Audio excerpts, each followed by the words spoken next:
नमस्कार बच्चों। होप आप लोग सब बढ़िया होंगे। जैसा कि आप लोगों को सबको पता होगा कि 9th क्लास से लेके 12th क्लास तक का सिलेबस जो है वो रिड्यूस हो चुका है। 12th क्लास बायोलॉजी सिलेबस में भी चेंजेस हुए हैं। कौन कौन सी पोर्शन है जो रिमूव हो चुके हैं, कौन कौन से पोर्शन में चेंजेस हुए हैं, प्रैक्टिकल और थ्योरी दोनों में ही हम लोग इस वीडियो में डिस्कशन करेंगे। तो आइए इस वीडियो को स्टार्ट करते हैं। सबसे पहले मैं आप लोगों को जो ये सिलेबस बताने जा रही हूँ स्टूडेंट्स, वो कंपैरिजन बेस पे बताऊंगी कि क्या चेंजेस अभी हो चुके हैं और क्या पहले डिसाइडेड थे। सीबीएसई ने 2020-21 का क्या प्लान पहले प्रोवाइड किया था। ठीक है, तो सबसे पहले मैं बात करती हूँ 2020-21 के शेड्यूल की। तो पहले जो था स्टूडेंट्स 6, 7, 8, 9, 10 5 यूनिट हमारे पहले थी और 5 ही यूनिट अभी भी हमारे पास में है। बट मार्किंग जो है, यूनिट की जो मार्किंग है वो चेंज हो चुकी है।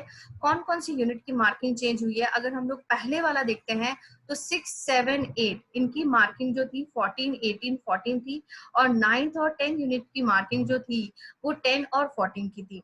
बट अगर अब हम लोग रिवाइज देखते हैं, रिवाइज सिलेबस देखते हैं, तो यूनिट नंबर 6, 7 और 8 इन तीनों की जो मार्किंग है वो पहले जैसी ही है, सेम 14, 18 एंड 14। जो पहले भी इतनी थी 14, 18, 14। बट जो लास्ट की दो यूनिट्स हैं 9th और 10th, इनके यूनिट मार्क्स जो है वो चेंज हो चुके हैं। जहां पहले 9th यूनिट जो थी वो आपकी 10 मार्क्स की थी, अब वो यूनिट हो गई है आपके 12 मार्क्स की। और जो 10th यूनिट थी जो आपके 14 मार्क्स की थी वो अब आपके हो गई है 12 मार्क्स की। तो बाकी 3 यूनिट में तो कोई किसी भी तरह का यूनिट मार्क्स के रिलेशन में कोई चेंज नहीं है, बट 9th और 10 यूनिट के मार्क्स में चेंजेस हो चुके हैं। ठीक है, नेक्स्ट हम लोग बात कर लेते हैं यूनिट के चैप्टर वाइज क्या क्या चेंजेस हुए हैं। तो सबसे पहले हमारे पास में यूनिट नंबर 6 आती है रिप्रोडक्शन की। यूनिट हम लोग 6 इसलिए कहते हैं क्योंकि यूनिट 5 तक हम लोग पढ़ चुके होते हैं 11th क्लास में। अब आप इसमें देखिए कि यूनिट नंबर जो 6 है उसमें स्टूडेंट्स आपके पास में 4 चैप्टर होते हैं। Reproduction in organism, sexual reproduction in flowering plant, then उसके बाद में human reproduction and reproductive health. ये 4 चैप्टर्स होते हैं। इसमें से सीबीएसई ने जो आपका फर्स्ट चैप्टर है, जो अपडेटेड सिलेबस आया है, उसमें जो फर्स्ट चैप्टर है आपका रिप्रोडक्शन इन ऑर्गेनिज्म, वो पूरी तरह से हटा दिया है। तो स्टूडेंट इसका मतलब ये हो गया कि आपको इस सेशन में ये चैप्टर जो है वो नहीं पढ़ना है। बाकी अगर हम लोग बात करें आपके अदर चैप्टर्स की, तो other chapters as it is है। चैप्टर नंबर 2 आपको एज इट इज पूरा का पूरा पढ़ना है, जो कि आप लोगों को पहले पढ़ना होता था। अभी भी आपको इसी सेशन में पूरा कंप्लीट फूड फॉर्मेशन तक पढ़ना है। नेक्स्ट हम लोग बात करें तो चैप्टर नंबर 3 की, चैप्टर नंबर 4 की, तो वो भी आप लोगों को स्टूडेंट कंप्लीट पढ़ने हैं। तो इनमें, इन दोनों में किसी भी तरीके का कोई चेंज नहीं है। तो यूनिट नंबर 6 में बच्चों सिर्फ और सिर्फ जो फर्स्ट चैप्टर है वो हटा दिया है, बाकी 3 चैप्टर एज इट इज आप लोगों को पढ़ने हैं। नेक्स्ट हम लोग बात करते हैं हमारी यूनिट नंबर 7 की। तो यूनिट नंबर 7 जो आती है बच्चों वो आती है जेनेटिक्स एंड इवोल्यूशन की। इसमें भी आपके पास में 3 चैप्टर्स होते हैं। Principle of inheritance and variation chapter 5, उसके बाद molecular basis of inheritance chapter number 6 और चैप्टर 7 होता है आपका एवोल्यूशन ओरिजिन ऑफ लाइफ। तो इसमें से क्या चेंजेस किए हैं बच्चों, चैप्टर 5 और चैप्टर 6 आपको एज इट इज पढ़ना है। ये चैप्टर 5 रहा एज इट इज, कोई चेंजेस इसमें नहीं हुआ है। अपडेटेड जो सिलेबस है उसके अंदर किसी भी तरह का कोई चेंज नहीं है। चैप्टर 6 देखते हैं तो चैप्टर 6 में भी किसी भी तरह का कोई चेंज नहीं है। चैप्टर 5, चैप्टर 6 आपको यूनिट नंबर 7 से एज इट इज पढ़ने हैं जो पहले पढ़ते थे। बट चैप्टर नंबर 7 जो है बच्चों वो आप लोगों को अब नहीं पढ़ना है। ठीक है, तो यूनिट नंबर 6 में से भी एक चैप्टर हटा दिया है और यूनिट नंबर 7 में से भी एक चैप्टर सीबीएसई ने हटा दिया है। नेक्स्ट हम लोग बात करते हैं यूनिट नंबर 8 की।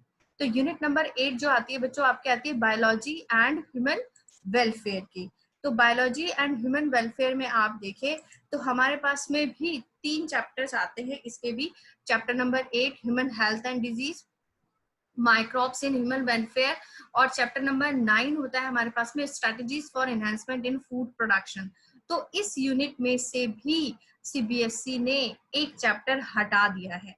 चैप्टर 8 आप लोगों को एज इट इज पढ़ना है, कोई चेंजेस नहीं है। अल्कोहल अब्यूज तक पहले भी पढ़ा जाता था। 2020-21 का जो शेड्यूल प्लान था उसमें भी यही था, और अब जो रिवाइज हुआ है उसमें भी यहाँ तक आप लोगों को पढ़ना है। तो चैप्टर 8 आप लोगों को एज इट इज पढ़ना है। चैप्टर 9 जो है वो इस यूनिट से सीबीएसई ने पूरी तरह से हटा दिया है, यानी चैप्टर 9 आप लोगों को नहीं पढ़ना है। तो अभी तक अगर हम लोग बात करें तो यूनिट नंबर 6 से एक चैप्टर हट चुका है, यूनिट नंबर 7 से एक चैप्टर हट चुका है और यूनिट नंबर 8 से भी एक चैप्टर हट चुका है। अब हम लोग बात करते हैं यूनिट नंबर 9 की। तो यूनिट नंबर 9 क्या है बच्चों? यूनिट नंबर 9 आपकी पूरी कंप्लीटली आती है बायोटेक्नोलॉजी की एंड इट्स एप्लीकेशन में। इस यूनिट में स्टूडेंट किसी भी तरीके का कोई चेंज नहीं है। दो बहुत इंपॉर्टेंट चैप्टर्स आपके आते हैं बायोटेक्नोलॉजी के, biotechnology principle and processes, biotechnology and its application. ये इसलिए मेरे को ऐसा लगता है क्योंकि आगे भी जाके कहीं ना कहीं जब आप मेडिकल भी करते हो तो भी आपके बायोटेक्नोलॉजी आपको कहीं ना कहीं वहाँ पे पढ़नी पड़ेगी। आपको वो ये जो बेसिक्स होंगे वो 12th क्लास से ही प्रिपेयर होते हैं, तो ये आपके बहुत फायदेमंद वाली यूनिट होती है, बहुत बेनिफिशियल यूनिट होती है, तो इसको पढ़ना बहुत जरूरी है। तो इसलिए मेरे को लगता है कि सीबीएसई ने इसको नहीं हटाया है और जो करंट सिनेरियो है वहां पे भी कहीं ना कहीं इसका यूज बहुत ज्यादा बढ़ गया है। ठीक है, तो ये दोनों यूनिट आपके एज इट इज रखी गई है, इसमें किसी भी तरीके का कोई चेंज नहीं है। नेक्स्ट हम लोग बात करते हैं लास्ट यूनिट की, जो कि इकोलॉजी एंड एनवायरनमेंट की यूनिट है। आप इसमें देखें तो इसमें हमारे पास में 4 चैप्टर आते हैं स्टूडेंट।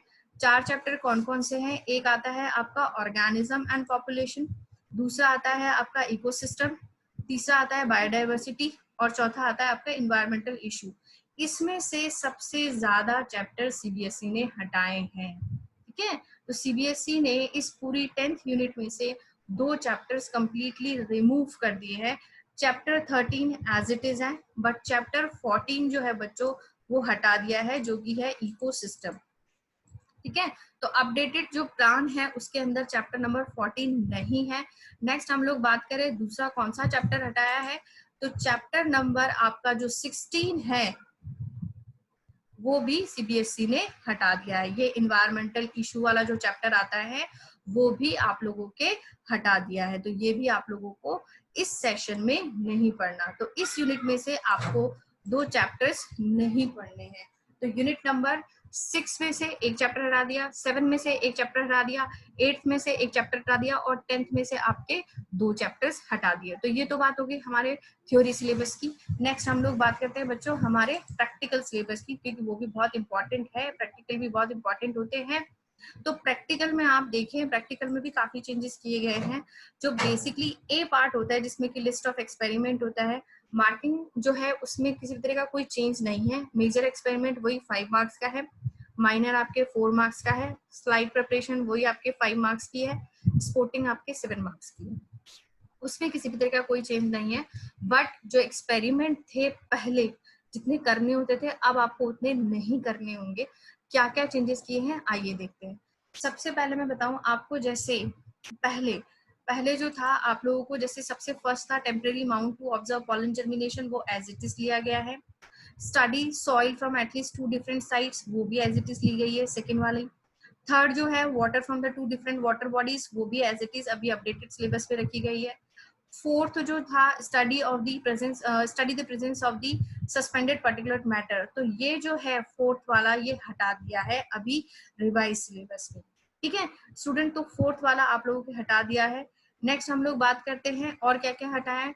जो पॉपुलेशन डेंसिटी वाला क्वाड्रेट मेथड के थ्रू हम लोग करते थे, फ्रीक्वेंसी वाला क्वाड्रेट मेथड के थ्रू करते थे, वो quadrat method related experiment CBSE ने हटा दिया है। ठीक है, सलाइवरी एमाइलेज वाला जो करते थे पीएच और टेम्परेचर से रिलेशन में, वो एज इट इज सीबीएसई ने यहाँ रखा है। इसके अलावा जो डीएनए आइसोलेशन वाला जो एक्सपेरिमेंट होता है वो भी सीबीएसई ने रखा है। एक स्लाइड हम लोग प्रिपेयर करते थे ऑनियन रूट टिप की टू स्टडी द माइटोसिस, वो भी सीबीएसई ने एज इट इज रखी है। तो हटाए हुए पोर्शन है आपके, एक तो क्वाड्रेट मेथड से रिलेटेड जो एक्सपेरिमेंट है और दूसरा जो presence of suspended particular matter in air होती है वो भी हटा दिए गए हैं। नेक्स्ट हम लोग बात करते हैं स्पोर्टिंग से रिलेटेड जो ऑब्जर्वेशन वाला पॉइंट होता है, उसमें क्या क्या सीबीएसई ने हटाया है और क्या क्या रखा है। तो आप इसमें देखिए जो भी मैंने रेड से लिखा है यहाँ पे वो सब सीबीएसई ने हटा दिया है और बाकी सारा आपको पढ़ना है। जैसे flowers adaptation to the pollination by the different agencies, क्योंकि ये आपके थ्योरी पार्ट में भी आता है sexual reproduction in flowering plant, तो सीबीएसई ने ये एज इट इज आप लोगों को दिया है। उसके अलावा जो pollen germination on stigma through a permanent slide और द स्कैनिंग इलेक्ट्रॉन माइक्रोग्राफ, जिसमें हम लोग स्लाइड देखते थे जिसमें पॉलन जर्मिनेशन की स्टडी की जाती थी, वो सीबीएसई ने यहाँ पे हटा दी है। ठीक है, वो नहीं पढ़ना। फिर देन आपको स्टडी करनी है transfer section of the testis, जो कि एक स्लाइड के थ्रू स्टडी की जाती थी, वो आप लोगों को करनी है। तो वो सीबीएसई ने यहाँ रखा है, transfer section of the testis and transfer section of ovary. Then the different stages in the onion bird cell, वो आप लोगों को सीबीएसई ने यहाँ पे रखा है, उसमें सीबीएसई ने कोई रिड्यूस नहीं किया है वो। फिर ट्रांसफर सेक्शन ऑफ ब्लास्टुला, जिसकी भी स्लाइड रखी जाती है, वो भी देखा जाता है अंडर द माइक्रोस्कोप, वो भी सीबीएसई ने रखा है। हटाया क्या है, ये Mendelian inheritance using the seeds of different colour size of any plant, ये सीबीएसई ने हटा दिया है, तो ये आपको स्टडी नहीं करना है। ठीक है, और दूसरा है पेडिग्री चार्ट। पेडिग्री चार्ट अपने आप में बहुत इंपॉर्टेंट है, क्योंकि पेडिग्री से रिलेटेड काफी क्वेश्चंस बनते हैं, चाहे वो आपके 12th बोर्ड में हो, चाहे आपके थ्योरी पोर्शन में हो, चाहे आपके नीट एग्जाम जो मेडिकल एग्जाम्स होते हैं उनमें हो। तो इसलिए सीबीएसई ने ये पोर्शन नहीं हटाया है, बहुत इंपॉर्टेंट कंसेप्चुअल टॉपिक है। ठीक है, तो ये आपके पोर्शन आएगा, ये आपको स्टडी करना है। उसके बाद कंट्रोल्ड पॉलिनेशन, ये सीबीएसई ने हटा दिया है, तो ये आपको स्टडी नहीं करना है। उसके बाद कॉमन डिजीज कॉजिंग ऑर्गेनिज्म, क्योंकि ह्यूमन हेल्थ एंड डिजीज में भी आप ये पार्ट पढ़ते हो, तो वापस से प्रैक्टिकल में भी रिपीटिशन ही है, तो इसमें ज्यादा हार्डवर्क करने की जरूरत है नहीं, तो इसलिए ये टॉपिक भी सीबीएसई ने एज इट इज रखा है। उसके अलावा 2 plants and 2 animals found in एजेरिक कंडीशन, वो भी सीबीएसई ने एज इट इज रखा है।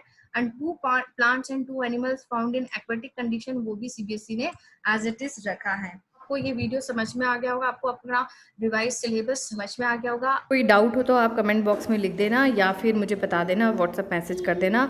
So thank you so much बच्चों।